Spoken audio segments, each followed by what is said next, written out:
سبحانك لا علم لنا إلا ما علمتنا إنك أنت العليم الحكيم رب اشرح لي صدري ويسر لي أمري واحلل عقدة من لساني يفقه قولي رب زدني علما رب يسر ولا تعسر وتمم بالخير أعوذ بالله من الشيطان الرجيم بسم الله الرحمن الرحيم أولئك على هدى من ربهم وأولئك هم المفلحون صدق الله العظيم سورة البقرة اوصاف د مؤمنانو یا د متقینو پنځه صفات منګه په وضاحت سره بیان کړي دي. په هغې کې اول صفت یؤمنون بالغیب چې د مؤمنانو به په پټو باندې ایمان وي، یعنی په توحید به ایمان وي د الله. دویم صفت ویقیمون الصلاة دی به منځ جاری کوي، یعنی عبادات بدنی وکوي. دریم صفت مما رزقناهم ينفقون عبادات مالی وکوي. ورپسې څلورم صفت یؤمنون بما انزل الیک وما انزل من قبلک، په تمام کتب سماویو باندې به د هغه ایمان وي، په قرآن باندې مفصل او په نورو کتبو باندې اجمالا. او پنځم صفت وبالآخرة هم یوقنون، په آخرت باندې به هم د دوی یقین وي. دا پنځه اوصاف د پاره د متقینو په دې دوو آیاتو کې ذکر شو. اوس نننی سبق کې دغه آیت پنځم کوم چې ما تلاوت کو، په دې آیت کریمه کې الله رب کریم حکم دنیاوی ذکر کوي د متقینو د پاره، او حکم اخروی ذکر کوي چې دا حاملین د دې اوصاف خمسو یا دا موصوفین چې ځان مزین کړي دي په دې صفاتو باندې، د دې په دنیا کې به دا حال وي چې دی به علا هدن وي، د هدایت په یو اوچتې ډیرۍ باندې به ولاړي. او د قیامت پر ورځ حکم اخروی نو ذکر کوي هم المفلحون، دوی به کامیاب وي، داسې کامیاب چې د دوی دخول الی الجنه هغه به اول وي، هغه به ډایرک وي. نو په آیت کې عنوان د آیت څه شو؟ حکم دنیاوی او اخروی. یا عنوان د آیت داسم ذکر کولی شو چې په دې آیت کې بشارت دی متقینو ته، بشارت دنیاوی هم دی، بشارت اخروی هم دی. د دنیا زیر ورله هم ورکی علا هدن چې دی په هدایت کامل دی، او د آخرت زیر ورله هم ورکی هم المفلحون چې دوی به کامیاب هم وي. نو که داسې ذکر کوي چې حکم دنیاوی او اخروی دی، یا بشارت دنیاوی یا اخروی دی، دواړه صحیح دي. اولئک دا خلق، اولئک دا خلق یعنی دا موصوفین په صفات خمسو، چې دا کم صفات چا پزان کې راوستو، دا خلق علا هدن، علا هدن دوی سدی په هدایت دی، من ربهم خپل رب د طرفه. ګوره قرآن کریم طریقه دا ده چې کله د چا د پاره اوصاف ذکر کی صفات، نو بیا بدله هم ورلا مرتب کوي د پاره د ترغیب. صفات اکثر ځایونو کې قرآن ذکر کوي، په آخره کې ورله بدله هم ذکر کی لترغیب، دې دپاره چې هغه کې شوق راشي. لکه دلته اوصاف ذکر شو د متقینو، نو تش په اوصاف باندې به خلق څه کوي؟ نو دی وجه الله رب کریم دلته اوس ورله بدله ذکر کوي چې صرف هغه اوصاف ځان کې راوستل نه دي، چې اوصاف دې راوست الله به ترله دا انعام درکړي، دا بدل به درکړي. نو الله رب کریم چې چرته هم بیان د بدلی کوي، پس د اوصافو نه هغه لترغیب وي چې خلکو کې شوق پیدا شي. لکه مثال یو الک ته یا جنې ته وایي سکول وایا، کالج وایا، یونیورسټي وایا، سبق نه بعد به درله بدله میلاویږي د پیسو په شکل، بدله به درته میلاویږي د دنیاوي د عهدو په شکل، عهده به درته میلاویږي، پیسې به درته میلاویږي، ښه کور به وي، ګاډی به وي، مزې به وي. نو ګوره څومره په شوق سره هر یو سړی د فایدو د حصول دپاره منډې وخي.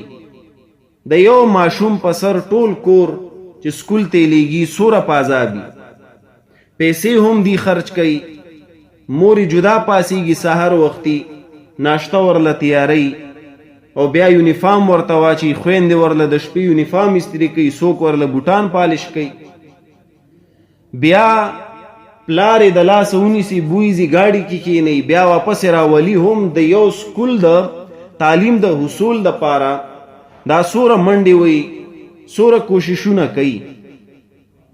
نو دا صرف د څه دپاره چې مخې ته بدله ورله میلاویږي، په دنیا کې پیسې او عهدې میلاویږي. اوس دی خواته علوم القرآن طرف ته چې خلک راولي، د قرآن کریم علم طرف ته، د حدیث علم طرف ته، د مفاد دنیاوی په ځای دلته خو مونږ مفاد اخروی ذکر کوو چې په آخرت کې به درله دا فایدې میلاویږي. نو دا هم قرنګ لترغیب دی.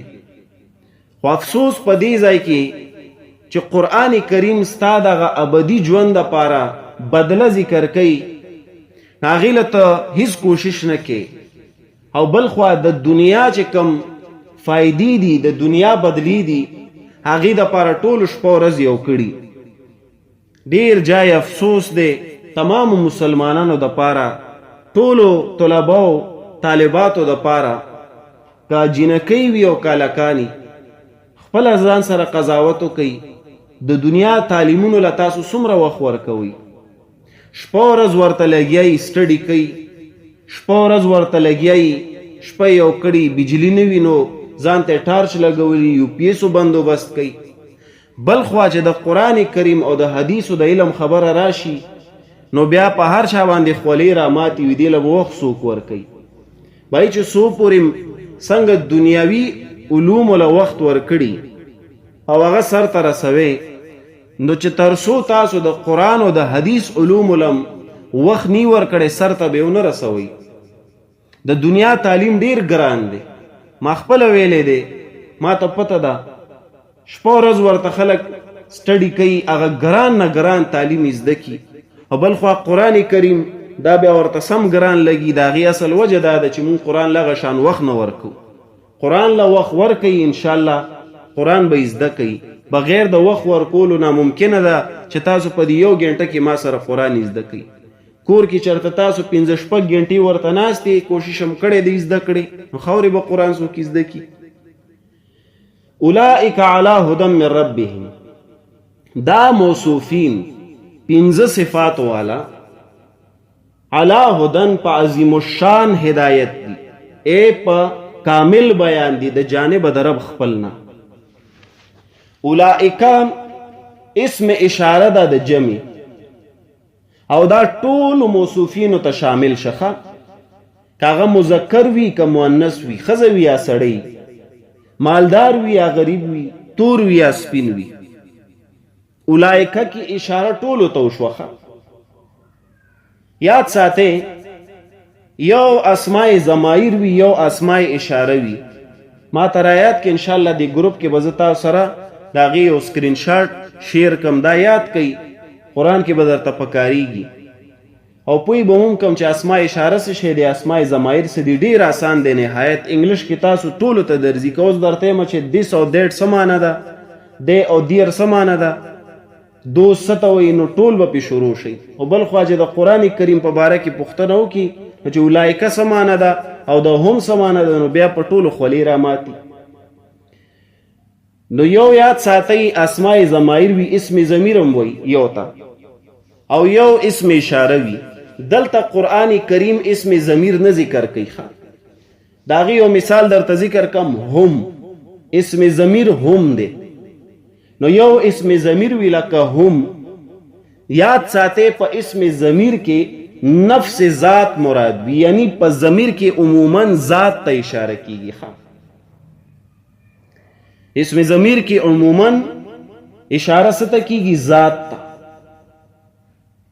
بل خوا اسم اشاره چې راشي لکه دلته راغلی د اولایکا دا اسم اشاره ده په دې کې ذات مع صفات مراد وي ذات ته هم اشاره وي صفات ته هم اشاره وي دا فرق یاد ساتئ چې اسم ضمیر په دې کې نفس ذات ته اشاره وي صرف ذات ته اشاره کیږي او په اسم اشاره سره ذات ته اشاره کیږي صفات تم خو اصل دار و مدار ګورې په صفاتو باندې وي نه کې په ذات ټیک د اشاره خو دواړو ته کیږي خو دار و مدار اصل په صفاتو وي دا یاد ساتئ معنی څه مراد به ته اصل کې صفات وي نه کې ذات اوس دې ځای کې اولایکه راوړی دی اسم اشاره گویا کې مراد د دې نه څه دي دار و مدار یې په څه دی په هغه صفاتو باندې وروستو صفات ذکر شو که نه دی وجه دلته اولایکه راوړي هم یې نه دی راوړی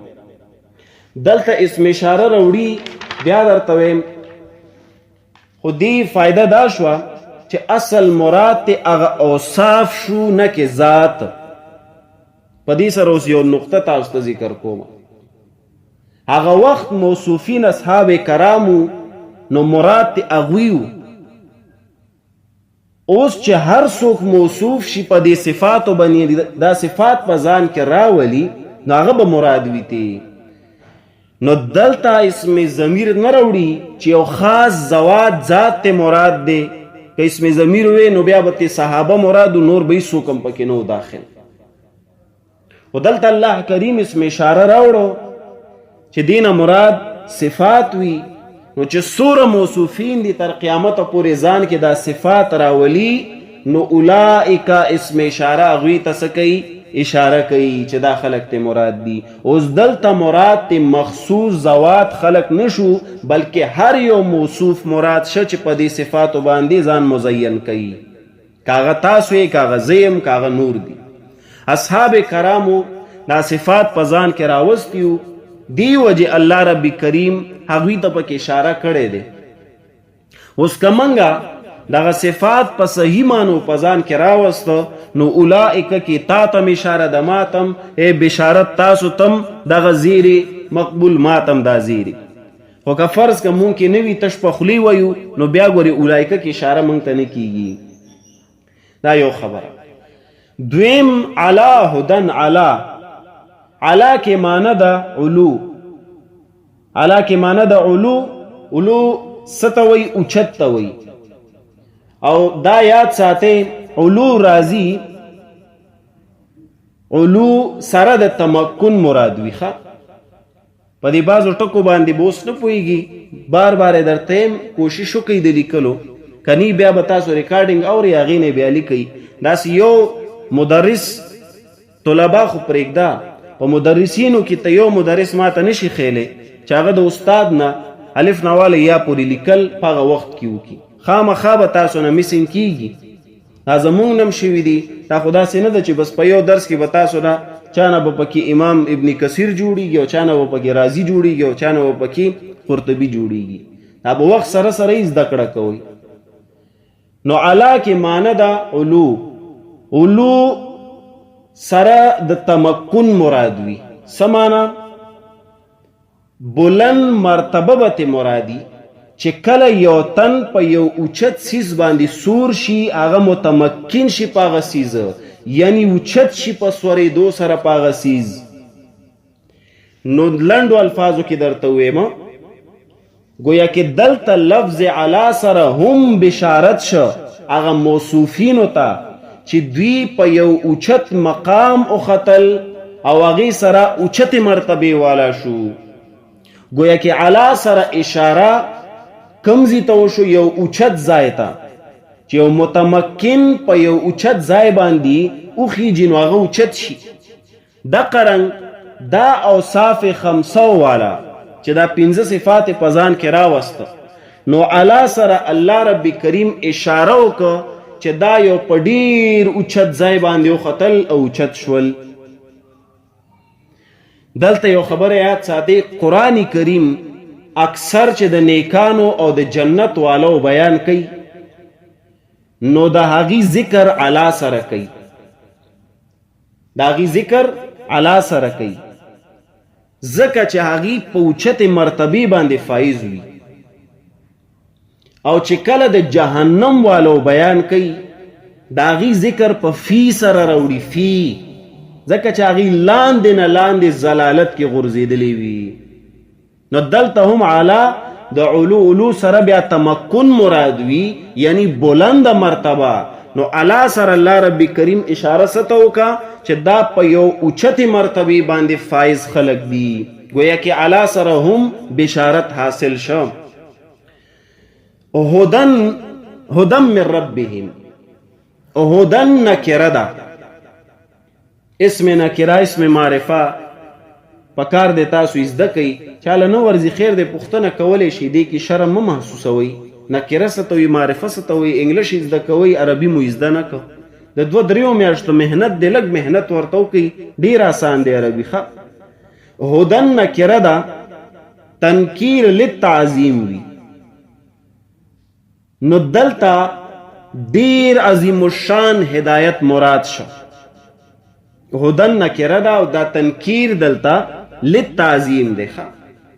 گویا کې قرآن کریم یعنی دلته هدایت چې نکره راوړ دې سره اشاره څه ته وشوه چې دینه مراد یو ډیر عظیم الشان هدایت چې دا موصوفین په یو ډیر عظیم الشان هدایت کلک دی او هغه څه شی دی بیان دی د دې وروستو اوصافو چې دوی دې حد ته ورسېدل چې موصوف هم شو په اوصاف خمسه، 5 صفات هم ځان کې راوسته او اوس ډیر په اوچتو سترګو بیان هم کوي، یعنی نورو ته ترغیب هم ورکوي چې راشي دې هدایت ته. نو دا شه هدایت کامل او اصحاب کرام دلته رسیدلیو، مونږ دې هم الله دې ځای ته ورسوي. کوم ځای ته چې اصحاب کرامو دغه صفات ځان کې راوستي و ټول الف نواله یا پورې مکمل 100%، بیا خلکو ته د دې بیان کولو په ډېرو اوچتو سترګو. نو الله دې دغه هدایت کامل مونږ کې راولي چې مونږ دا صفات په صحیح معنو ځان کې راولو او بیا ډېر په اوچتو سترګو خلکو ته بیان کړو. نو اوس که تاسو یې بیانوئ یا زه بیانوم یا زید امر بکر یې بیانوي، خو ګورې دا یاد وساتئ د زړه معامله الله سره وي. که په دې صفاتو کې چېرته یو صفت کې کمی وي نو سترګې به دې ښکته وي چېرې دا خو زړه کې به دې هغه کرکه غوندې د ځان نه راځي، دا خو په ما کې نشته. صحابه داسې نه وو. صحابو چې کله بیان کولو د هغې زړه کې دا نه و چېرې دا په ما کې نشته، هغې کې وو، هغې به ډېر په کلکه بیان کولو خلکو ته. نو هدن نکره ده، تنکیر للتعظیم. گویا کې دلته ډېر عظیم الشان هدایت مراد شو او هغه عظیم الشان هدایت څه شی دی؟ بیان دی د دې وروستو اوصافو. که تاسو ته یادي په سورة الفاتحه اهدنا الصراط المستقیم د لاندې چې کله ما اطلاقات یا ګڼې معنی د هدایت ذکر کولو نو دلته ما د هدایت معنی تاسو ته څه کړی؟ بیان. که تاسو ته یادي چا لیکلي او کني خیر دی بیا یې واورئ. اوس به انشاءالله هغه رو رو نت ته خیږي یوټیوب ته. نو دلته اوس هدایت نه مراد څه شو؟ بیان. چې اول په هغې کې صفات راغې پس د هغې نه خلکو ته په کلکه بیان که، دا هغه مرتبه شوه. نو اولئکه دا موصوفین دا صفات والا علا هدن دوی په عظیم الشان هدایت دی. عظیم الشان هدایت نه مراد څه شی دی؟ بیان دی.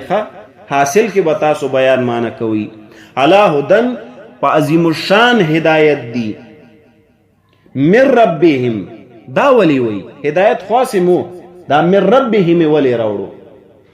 دراصل د هدایت دعوه ګوریات ساتي کفارم کوي، کافران هم دعوه کوي چې مونږ هم په هدایت یو. دا غي د پاره یو نمونه وګوري، فرعون دا دعوه کړي چې مونږ هم په هدایت یو. سورۃ المؤمن وګوري، سورۃ المؤمن 40 نمبر سورت، 40 نمبر سورت، آیت نمبر دے یو کم 19 نمبر آیت.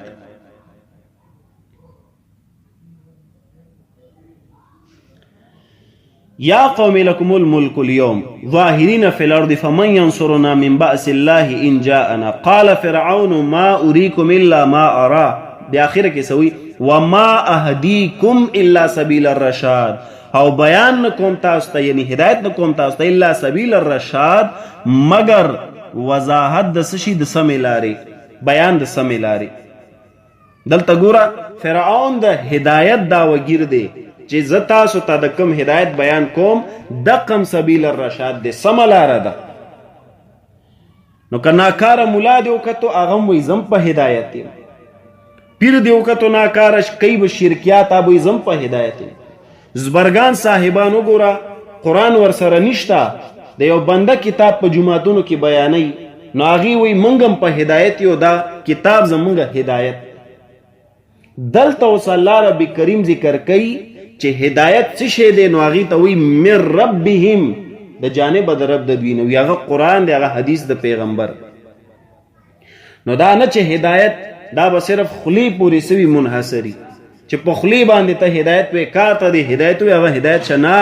د هدایت فیصله به درته الله کوي، او هغه څه شی دی من ربهم چې ستا د رب د جانبه وي، یعنی قرآن وي، حدیث د پیغمبر وي، هغه به هدایت وي. نو دی وجه دلته من ربهم راوړي.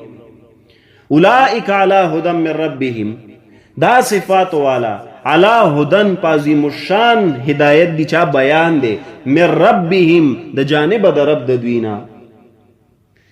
ګوره دیزی کم هدن ذکر کو او رستو تاسو ګوري آیت نمبر 2 التم وی هدن، التم هدن دلتم هدن. چا درنه سوالو کو چالتم هدن وی دلتم هدن وی، نو دی کی فرق څه دی؟ تو ورته لنډو الفاظو کې وایا، یو خو په اعتبار د معنی چې تاسو ورته وایي، چالته هدایت سویمه مرتبه دلته سویمه مرتبه. یو آسان الفاظو کې که تاسو ویل غواړي چې رستو دویم کې هدن نه مراد هدایت قرآن دی، الته د قرآن کریم د هدایت بیان دی، ځکه د ذالک الکتاب لا ریب فیه هدن داغي بیان. اوس دلته هدن چې راوړي دین مراد هدایت اهل القرآن دی، لکه رستو د مومنانو د متقیانو بیانو، نو دی هدن نه مراد څه شی دی؟ هدایت د اهل القرآن. رسته هدایت د قرآن، دلته هدایت د اهل القرآن. حاصل اوصاف خامسه 15 صفات سبب شو د پاره د هدن د هدایت. سمانا دا هدایت په دې مقام چې څوک فایز شوي دي دې د پاره اصل سبب څه شی شو؟ هغه رستو 15 صفات، چې هغه 15 صفات ځان کې راوسته، نو په دنیا کې دې څه شو؟ علی هدى من ربهم، دوی په یو عظیم الشان هدایت شو د خپل رب د طرفه.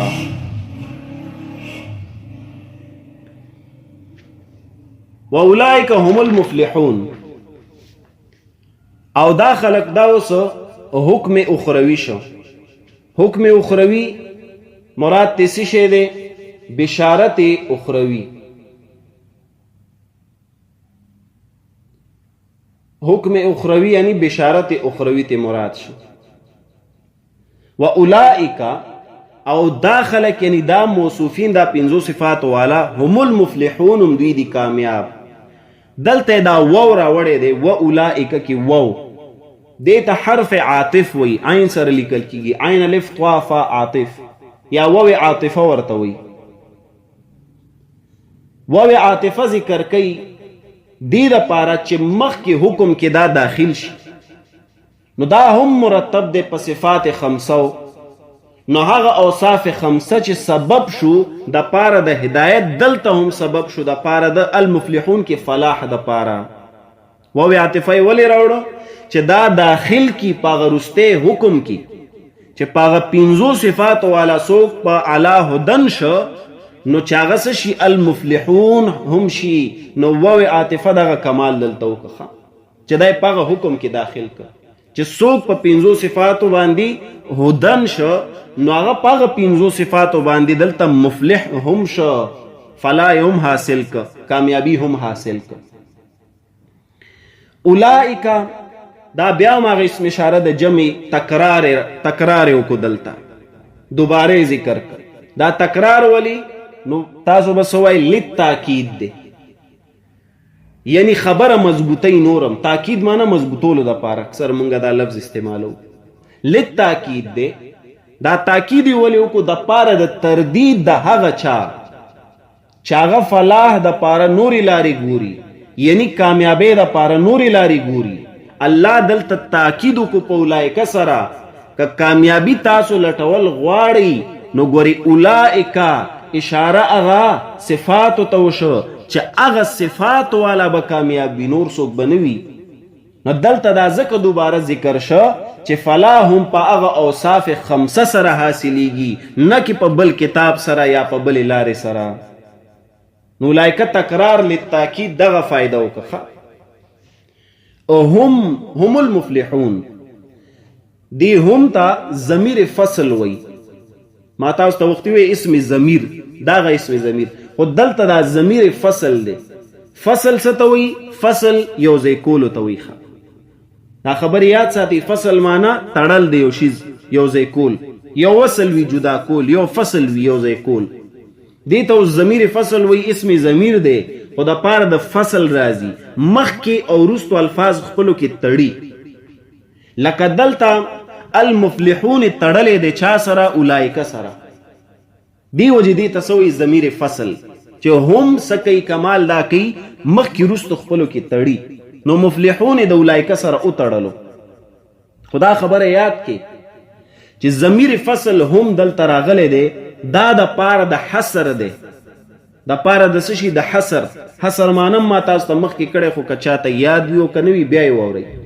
حصر منګ اکثر وایو چې یو سیز محصور شوی دی په یو بل سیز سره. څه معنی؟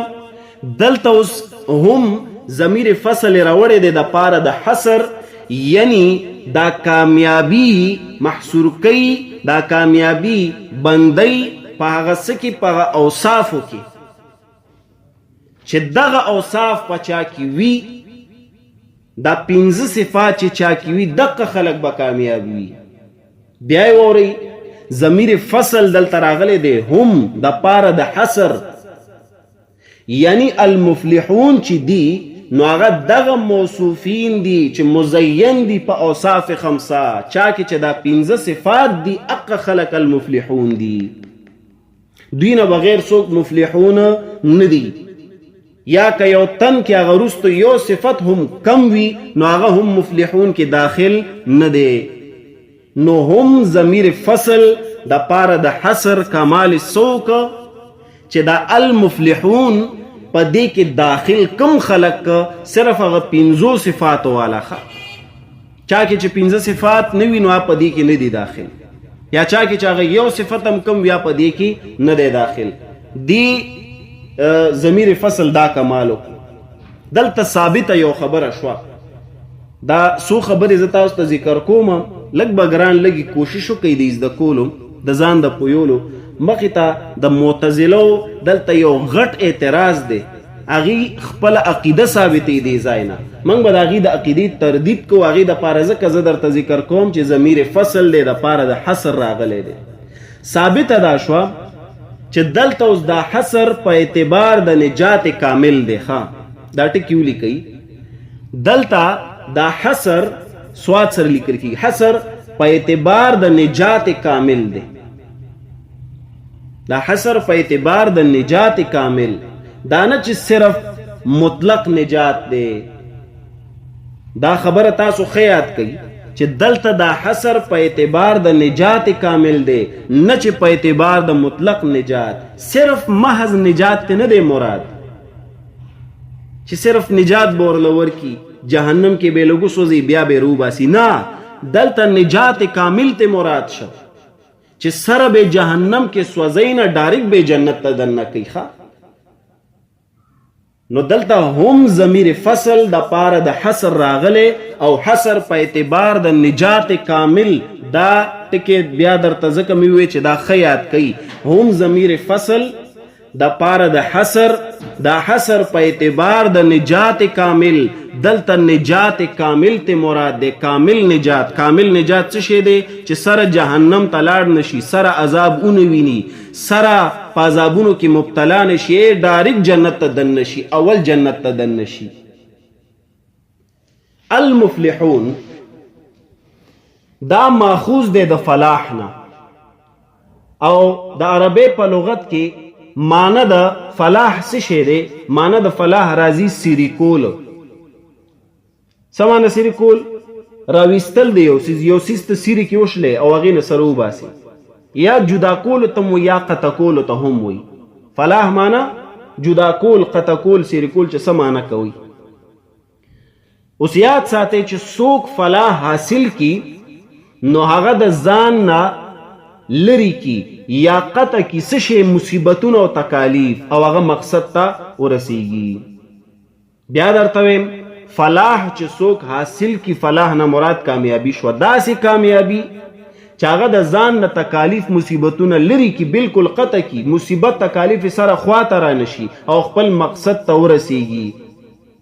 نو فلاح د قرآن کریم په اصطلاح کې دو اشیاء شو، یو حصول مقصد حاصلول، دویم مقصد داسې حاصلول چې بالکل د تکالیفو نه سړی بچ وي. نو که یو تن تاسو ته وایي چې دلته المفلحون راوړی دی، فلاح وایي ستا، نو تاسو به ورته د فلاح څه معنی کوئ؟ فلاح معنی دا ده چې مقصد حاصل کی بغیر د لیدو د تکالیفو نه، هیڅ تکلیفونه ویني او مقصد ته ورسیږي. یو د دې سره یو بل لفظ هم راځي، همانی لفظ، مترادف لفظ، چې هغې ته فوز وایي. فوز تاسو به مخکې واورئ، فوزا کریما قرآن کریم کې راځي اکثر، کامیابی لویه. نو دلته فلاح راوړي، نورو ځایونو کې فوز راوړي. فلاح هم کامیابی ته وایي، فوز هم کامیابی ته وایي. نو اوس فلاح کومه کامیابی ده؟ اما تاسو ته ووایي هغه کامیابی چې پای سره ته مقصد ته ورسیږي خو مصیبتونه ونه ویني، تکالیف ونه ویني. یو فوز دی. فوز څه شی دی؟ مقصد ته رسیدل. بس مطلب فوز سره ته تکالیف لیدی شي، ته ځان نه مصیبتونه قطع کولی نشي. دا فرق شه په دې دواړو کې. اوس دلته فلاح مستمل دی نه کې فوز. فایده دا شوه چې مراد د دې نه څه شو؟ حصول مقصد یعنی جنت حاصلول. دویم لري د مصیبتونو نه یعنی جهنم عذاب نه بالکل لري. اوس دلته المفلحون چې وایي الله رب کریم، نو دینه کم کامیاب خلق مراد دي؟ هغه کامیاب خلق چې هغه جنت ته ځي بغیر د لیدو د عذابونو نه. حاصل د خبرې اشاره وشوه نجات کامل ته چې حاملین دغه اوصاف خمسه چې دا وروستو صفات په چا کیو جنت به حاصل کی بغیر د لیدو د عذابونو نه. کم ته چې نن سبا خلک سوی کنفرم جنتی ورته وي یا ډایرک جنتی ورته وي. نو ډایرک جنتی یا کنفرم جنتی ته الله رب کریم په دی المفلحون اولئک هم المفلحون کی اشاره کوي. نو د دینه مراد څه شو؟ دینه مراد په دې اوصاف خمسو سره چې څوک ځان مزین که هغه خلق مراد شو چې دا اوصاف پکې وو. یعنی مراد به موږ اوس فی الوقت صحابه کرام واخلو. اصحاب کرامو دا صفات په ځان کې راوستیو، نو هغې المفلحون دي. داسې المفلحون چې عذاب به نه ویني او ډایرک به جنت ته دننه کیږي. او الله دې موږ هم داسې کي، خو دا ډېر زیات ګران دی، ډېر په مشکله به موږ داسې کیږو. که تاسو ته یاد شي وروستو یؤمنون کې ما تاسو ته د امام شافعي او د امام ابو حنیفه مسلک ذکر کړو. اوس که زه تاسو نه سوال وکړم انشاءالله چې یو له به هم نه ورځي، که زه درته یم چې شابهان کې او ماله جواب راکړي. که زه تاسو ته ویم چې اولئک هم المفلحون کې په دې کې د امام ابو حنیفه مسلک ته اشاره ده که د امام شافعي؟ امام ابو حنیفه بیان کولو د څه شي؟ د ایمان منجیه، هغه ایمان چې هغه به تعالی کله نه کله نجات درکوي د جهنم. او امام شافعي د کوم ایمان خبره کو؟ هغه ایمان چې هغه کامل منجیه وي، چې مکمل تعالی نجات درکوي، عذاب نه ویني او ډایرکټ جنت ته ځي. نو دلته اشاره د امام شافعي رحمت الله علیه هغه تعریف ته شخه. د امام شافعي رحمت الله علیه تعریف داو د ایمان کامل منجیه خبره چې هغه کو چې مکمل نجات تعالی درکوي کوم ایمان، نو هغه څه شی دی؟ هغه دقه ایمان دی چې دې ځای کې ورته اشاره شوې ده. په دې ځای کې اوس دا خبره هم نوټ کړئ، یو خبره ما تاسو ته وروسته وکړه چې دلته هم راوړی دی ضمیر فصل د پاره د حصر، او حصر په اعتبار د نجات کامل دی. دویم المفلحون معنی د فلاح صدا حاصلول د مقصد جنت تلل بغیر د لیدو د تکالیفونه، چې سره جهنم عذاب وغیره اونه ویني ډایرکټ جنت ته لاړ شي.